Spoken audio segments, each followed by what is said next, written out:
Have you ever met someone for the first time and instantly thought, I don't know why, but I like this person? Or the exact opposite? Maybe they only said a few words, but somehow your brain had already made up its mind. And here's the weird part. A few days later, if that person takes hours to reply to your message, you'll probably find a reason that matches your first impression. If you liked them, you'll think, they're probably just busy. If you didn't, you'll think, yeah, that's exactly what I expected. Same behavior, completely different interpretation. So why does our brain judge people so quickly? And more importantly, can you actually influence that judgment in the first 30 seconds? Most people think being likable means being interesting. So when they meet someone new, they try to impress them. They talk about their achievements, they try to sound smart, they try to be funny. But psychology suggests something surprising. People don't necessarily like you because you're interesting. They like you because you make them feel interesting. Think about the people you genuinely enjoy talking to. Chances are, they're not constantly trying to prove how amazing they are. They're curious. They listen. They make you feel heard. And there's a fascinating experiment that helps explain why.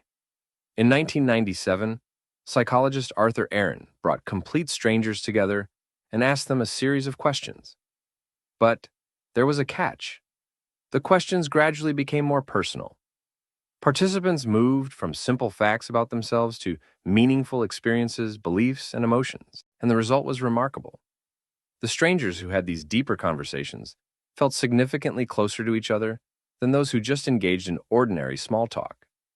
In other words, connection wasn't created by spending years together. It was created by moving beyond surface-level conversation, and that's something you can use immediately. Most people stay here. Where are you from? What do you do? What do you study? There's nothing wrong with those questions, but they rarely create connection. Instead, go one level deeper. If someone mentions a hobby, ask what they love about it. If they talk about their job, ask what made them choose it. If they mention a trip, ask what they remember most.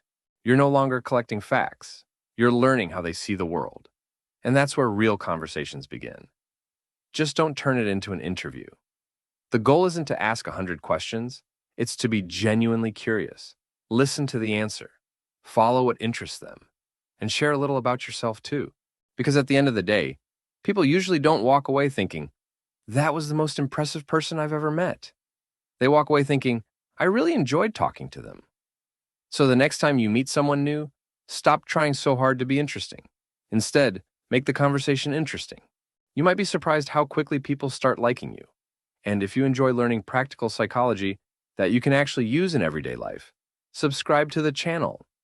We break down the science behind confidence, relationships, discipline, attraction, and human behavior, so you can understand not just what people do, but why they do it.